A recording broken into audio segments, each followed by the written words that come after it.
Hello, beautiful ladies. This episode is brought to you by Barf World. Nobody loves their fur babies more than we do at Empower Women's Channel. This raw, biologically appropriate diet will rock your dog's world. Your dog is going to have better energy, better digestion, longer life, shiny coat, just to mention a few things. You can check it out at ewchannel.com/barf. If you'd like to check out the show page for this particular episode that has everything we talk about, just go to ewchannel.com/9.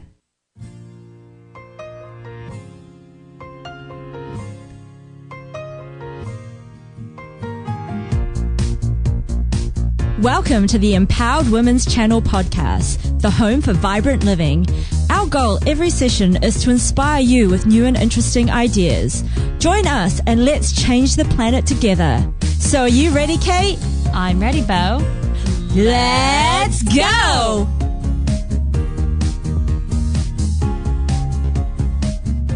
Welcome to another edition of the Empowered Women's podcast.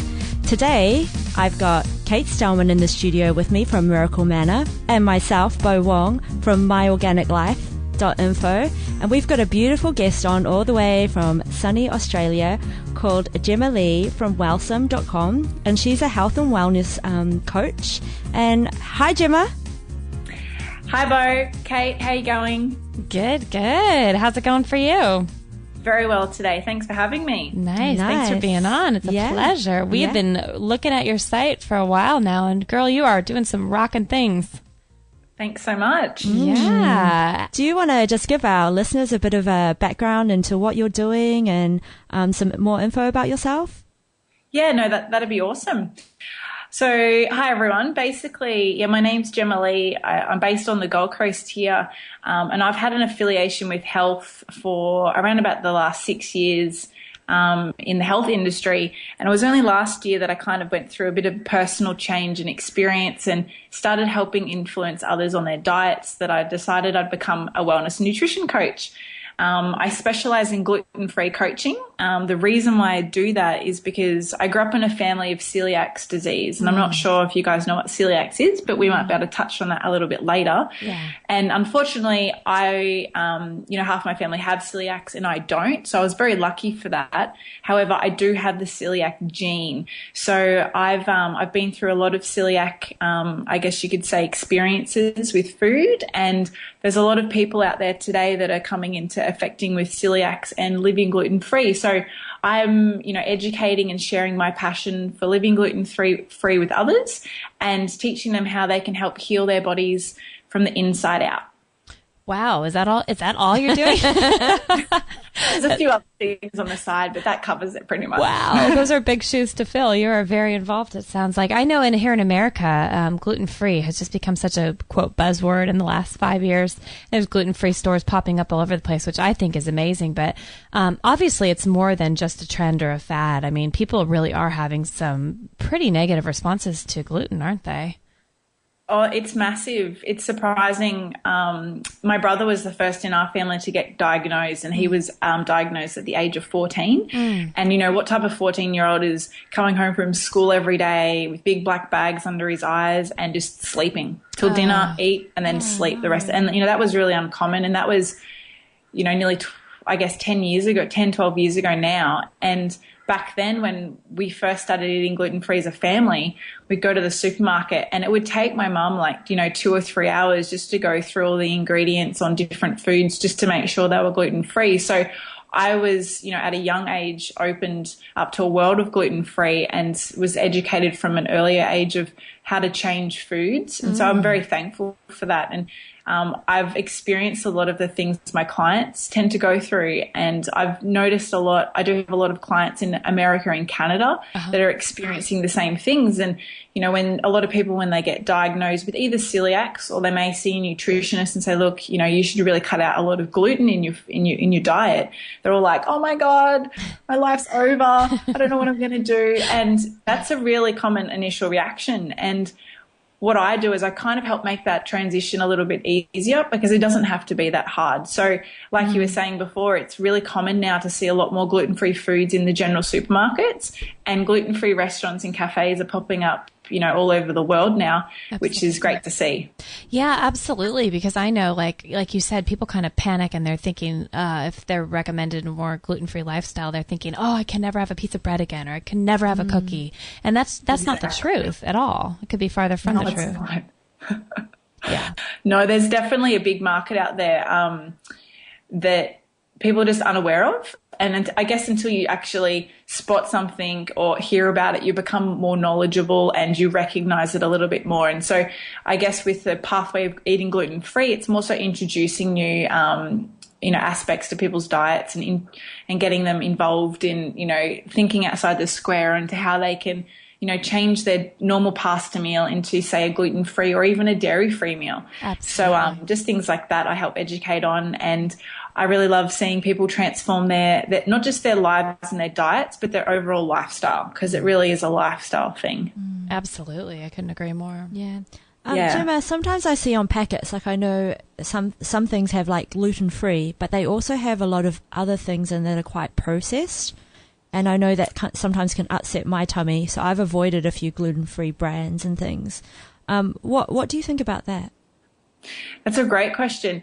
A lot of foods, I guess, as you were saying a little bit earlier, gluten-free is becoming quite popular in America, and it is turning into a bit of a fad. You could say like fashion's fad, right. Have their fads. Gluten-free is becoming a bit of a fad at the moment, and a lot of brands, when they manufacture products and release them, they only have to release their packaging to a food standard. So there are, some little keyholes that they can get through with your actual labeling of products. I believe that this is a personal thing that I pass on to a lot of my clients. If I can't read an ingredient and I mentally don't understand what it is, how do I expect my body to understand what it is? So I try to eat as natural, and I personally eat all organic, but as natural and unprocessed as possible.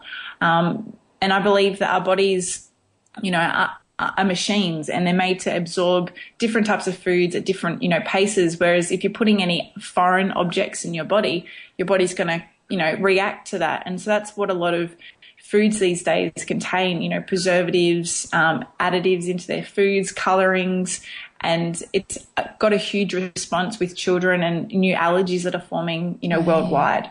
Right. So that is something people do need to take into consideration when they're shopping, quote, gluten-free, because they probably still need to be aware, obviously, of what other products they're able to handle or would be beneficial or not to their diets, I'm sure. Yeah, and I will add something on that as well, is that just because it says it's gluten-free doesn't mean it's healthy. Absolutely. A lot of people believe, like, oh, it's gluten-free, I'm eating really healthy, I eat all gluten-free, and that's fantastic, but you can still go out and, Macca's does gluten-free. Right. And just because it's gluten-free doesn't mean that it's entirely healthy, as I was just saying. So it is important to still be aware of, the nutrient levels and the vitamins and minerals that are available in, the fresh fruit and vegetables that we eat on a daily basis, and that we are recommended to consume, because you can get gluten-free bread, and just because it's gluten-free doesn't mean there's no preservatives in it to keep it fluffy.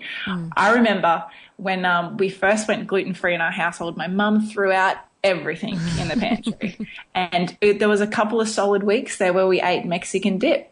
Because my mum just didn't know what to buy. Sure. And there wasn't any gluten-free in any grocery stores. And we found a place that had gluten-free bread, because obviously we all took sandwiches for school for lunch. And the bread was like a rock. And I was totally shocked. I was like, Mum, how can you expect me to eat this? And looking, 10 years later now, there's gluten-free bread available that's really soft and spongy. And bread isn't actually made to be soft and spongy. It's consumable for it to be like that, and it's the way that bread's been marketed, over the last few decades. So the manufacturer of gluten-free breads is say, hey, we're not going to sell any of this bread unless it's, fluffy and it looks like normal bread. So they add extra preservatives, additives, gums, familiarized ingredients to the body in the product to make it look normal.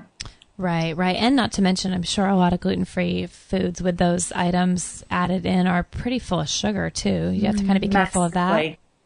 Yeah, definitely. And a lot of people that do generally go to, like, say, a dietitian or a nutritionist and they get put on a gluten-free diet, they're either, they may have diabetes or could be on the verge of, getting diabetes or being diagnosed. So a lot of people do get put on what we call a low glycemic, diet. Sure. And a high glycemic diet is full of white foods like breads and pastas and potatoes, and those types of food do contain a lot of sugars, which in the body get turned straight into fat if they're not, exerted through energy. And so what low glycemic does is actually get stored in your body and it releases over a period of time. So that energy is supplied over a whole day rather than in a spurt of energy. So therefore you've got a better chance of burning that energy rather than having it stored in your body and turned into fat, so to speak.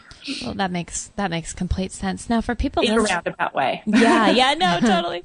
Now, for people who are listening, I mean, and myself, I've always wondered, because I am gluten-free and I am not celiac. So there's different levels. Obviously, celiac is to be diagnosed with something that you can basically probably never reverse the situation. And then there's people like me who are sensitive to gluten. Are there different tests I know there's a celiac test, but as far as like a gluten sensitivity test? Well, there's lots of different tests you can take. First of all, the first way, or one of the most common signs of, discovering that you may have celiac is a very low form, or I guess value of iron in your body. So a lot of people who have a high intolerance to gluten or even have celiacs, what that gluten has done to their bodies is it damages their gut, gastrointestinal linings, and it stops taking on the absorption of iron. So therefore, you can take iron tablets, but you might not be able to absorb it. So that's a really good self-test. You can see if you are low in iron. That's generally a case. And like you were saying, not all of my clients have celiac disease. And what celiac disease is, it's a disease which is a digestive disorder that occurs when the body's immune systems overreact in a response to gluten in foods, made from wheat, barley, and other grains. And gluten is formed from, two different types of proteins, and the enzymes in the digestion system modify, how those proteins are absorbed, and those proteins can actually damage the internal linings of our stomachs and gastrointestinal tract, and therefore that causes the discomfort. Whereas some people just have an intolerance, and many moons ago, think of like our grandparents. Back in those days, not many people had a lot of allergies, and that's mainly because I believe that back then there wasn't a lot of preservatives and there wasn't a lot of processed food, whereas now a lot of our traditional wheat is actually grown a lot differently and harvested differently to what it traditionally was. So a lot of people do have high intolerance to foods, mainly because of the way it's processed and the fact that it's not as natural as it once used to be. That makes sense. Definitely. Yeah. So, like, for example, I myself don't have celiacs, but I have a huge, highly intolerance to gluten and wheat. And I've had days where, I may have been glutened through basic sauces on, in salads or salad dressings. And I'm quite a lean girl, but I was actually, I looked 5 or 6 months pregnant, and people were like, what is going on? And I'm like, oh, I feel so uncomfortable. And it's very common that, gluten is a huge problem for people having inflammation and bloating. And I think there's a stat, it's around 80 or 85% of the population today go through their entire lives bloated or, inflamed in their guts, and they don't even realize. So it's very interesting. Yeah, I know a lot of people as well, who have who can't eat a lot of foods that do have gluten. And what I guess a good question would be, if someone thinks that they do have like a gluten intolerance, what would you suggest would be like easy steps for them to kind of transition to a more gluten-free diet? That's a great question. So the first thing is, if people are thinking of giving up gluten, or they think gluten might be the cause of a few, I guess, gut issues, or maybe IBS or bloating or being lethargic, or even having brain fog, for example, the first thing I definitely suggest is cutting out gluten to see if there's any improvement. Most of my clients and most people find that, there's an improvement within, 3 to 5 days of completely cutting stomach out from their diet. And for some others, it takes 2 or 3 weeks. However, if you cut it out and you notice a huge difference, obviously, self-testing, you can know that you feel better not eating gluten. However, if you do want to get further testing and, have the paper that says, yes, you do have celiacs, you can get blood work and also a gastroscopy, which is where they put that camera down your throat into your stomach, and they actually check out the lining of your stomach to see whether or not it's been damaged, and they can see whether it's got gluten damage there. Yeah. So there's those 2 ways that you can test. But as for transitioning, the main thing, or the first thing I do with all of my clients, is to write down a list of their favorite foods that they like to eat. Like a food journal? The hardest thing. Is that like having a food journal? Yeah. So it doesn't have to be in-depth food journal day to day, but the main things that they would like to eat for breakfast, lunch and dinner. Just, some people generally eat the same thing for lunch when they're at work 5 days a week, and others, might have similar dinners that they eat, every couple of weeks. So the main thing to stop, I believe, that helps with the transition is to identify what their favorite foods are and help them itemize and change the ingredients within those meals. The main thing is like when you see, for example, cookies for a kid and you take the cookies away from the kid, what are they going to want to do? They're going to want the cookies. So it's true. Or the same with lollies or anything like that. Yeah. And what you need to do is you can't just take everything away. As soon as you get diagnosed with either celiac or you go gluten-free, the hardest thing to do is remove all those foods. Yeah. So you want to make it as easy as possible. So a lot of people like to eat food and they like to eat their favorite foods. So if there's a way we can change their favorite foods to being gluten-free, it makes that transition phase a lot easier. And after we've done that, the next step is to see how healthy those foods are and where we can further refine so that they're getting their essential vitamins, minerals and antioxidants through fresh foods. That's they're the first steps that really help with the transition phase. And I guess is that like taking that a step further, I know you do a lot of like self-healing through cellular nutrition. Is that kind of plays a part in it, right? Like what vitamins maybe people should be taking and, kind of taking their food to the next level? Definitely. I couldn't agree with you more. There's so many people out there that, what I call, 9-to-5ers, and they work, general days. They eat general food. They shop as well as they possibly can in the time frames that they have available. And then you've got that really small percentage of people that eat all raw or eat all organic, and only shop at the farmers markets. And it's fantastic if people have the option to do so and the financial support to do so. But I understand that a lot of people in our society today don't have those availabilities. So the next best thing, I believe, is supplementation. Now, our bodies are made up of trillions and trillions of cells. And if you added all those trillions and took them into seconds, that's like 32,000 years. Like trillions is a lot. And a lot of people don't understand that our bodies are fantastic machines and we can self-heal.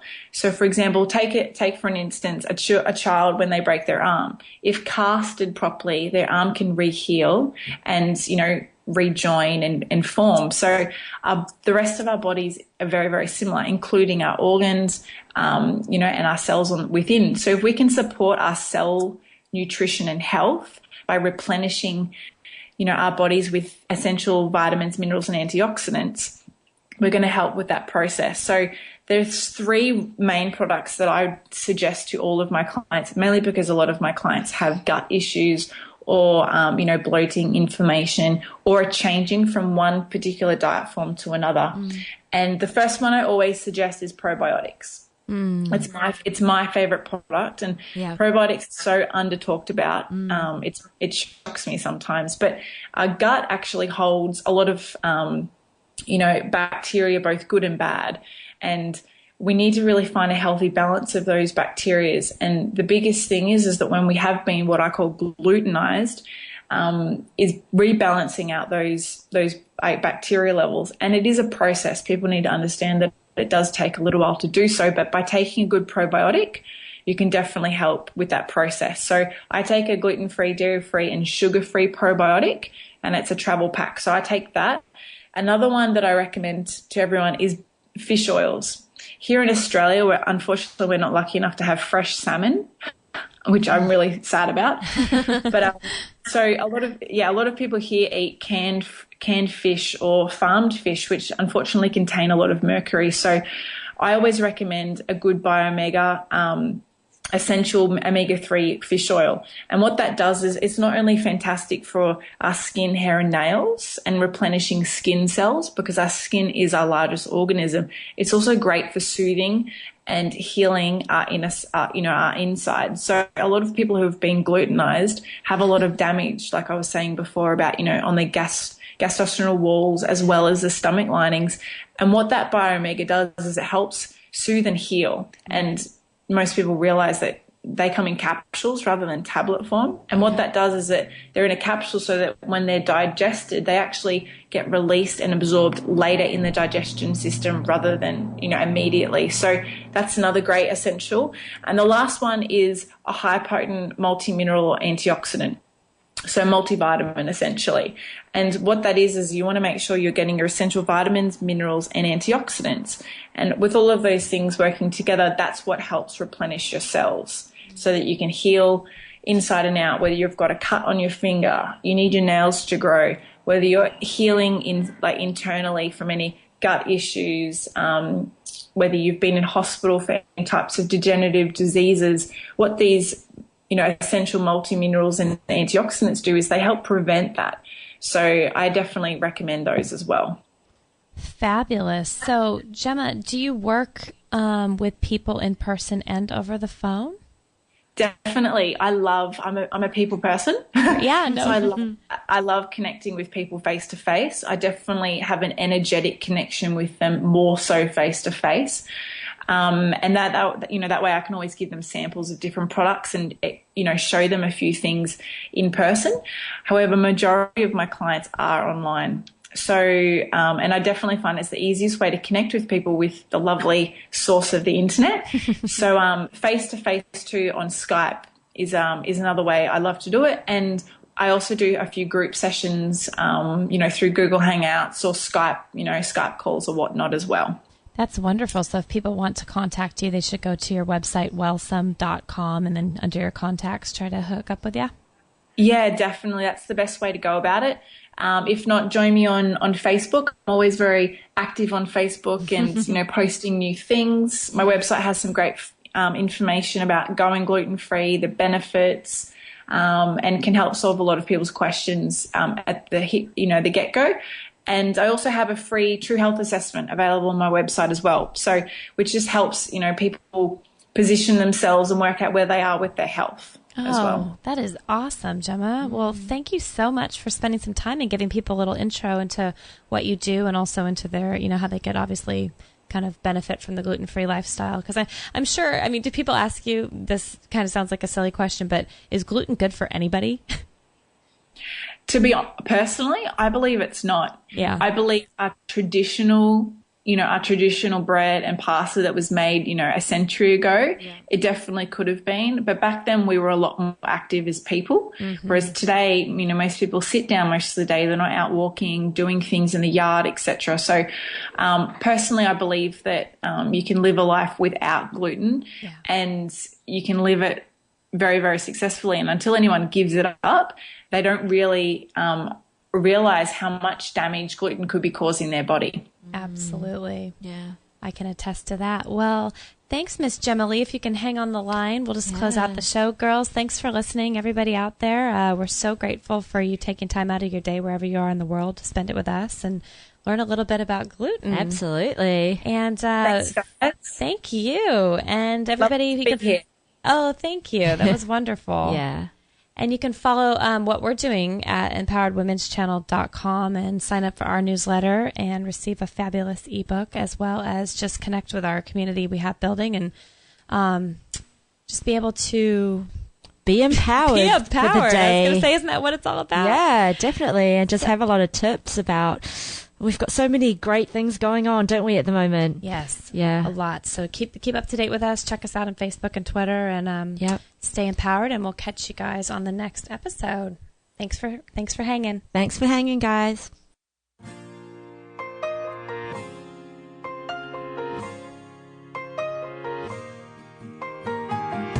With grateful hearts, we thank you for joining this session of our Empowered Women's Channel podcast. We wish you an inspired day ahead wherever you are in the world. Remember to sign up for our newsletter at empoweredwomenschannel.com/subscribe. Instantly receive our fabulous free gift to you that you gals don't want to miss out on. So, how does an octopus go to war? Ooh, not double-fisted. Well armed. That is amazing. I know. We are not held responsible, liable in any way, shape, or form for extreme transformation or empowerment in your lives upon participating in the Empowered Women's Network. Random acts of kindness and spontaneous desire to make the world a better place is completely your own doing. Feelings of wanting to throw around pixie dust and free the unicorns have been reported, and we cannot take credit in any way, shape, or form for this unpredictable outburst, either now or in the future days ahead. Sporting a random fake beard and wanting to take selfies in random places while sporting it are completely your own doing. The laughter that follows doing that very act is contagious, so watch out. The shift that may take place from pessimism to a glass very overflowing has been reported, as well as sudden desires to bust into radical dance moves and singing at the top of your lungs. Set an overwhelming need to greet others in public places such as railway systems and crosswalks with giant smiles and compliments are encouraged, as well as appreciated. The future effects of kindness and other such behavior towards strangers might possibly not be seen or even known in this lifetime, although the magical effects they have on others' lives is astounding. Only love at your own risk and in your own way, shape, or form, regardless of what others may think or judge. Be advised and know that you and you alone are solely, completely, unequivocally, 111% responsible for being a world changer. No excuses or late notes from mom and dad will be tolerated at this point in time. No material on this blog is intended to suggest that you should not seek professional medical care. Always work with qualified medical professionals, even if you educate yourself in the field of live food, nutrition, and alternative medicine. I'm not a doctor, nor am I offering readers medical advice of any kind. None of the information offered here should be interpreted as a diagnosis of any disease, nor an attempt to treat or prevent any disease or condition. While information in this blog is discussed in the context of numerous conditions, it can be dangerous to take action based on any information in this blog or to start any health program without first consulting a health professional. The content found here is for informational purposes only and is in no way intended as medical advice, as a substitute for medical counseling, or as a treatment/cure for any disease or health condition, and nor should it be continued as such. Always work with a qualified healthcare professional before making any changes to your diet, prescription drug use, lifestyle, or exercise activities. This information is provided as is, and the reader/viewer assumes all risks from the use, non-use, or misuse of this information.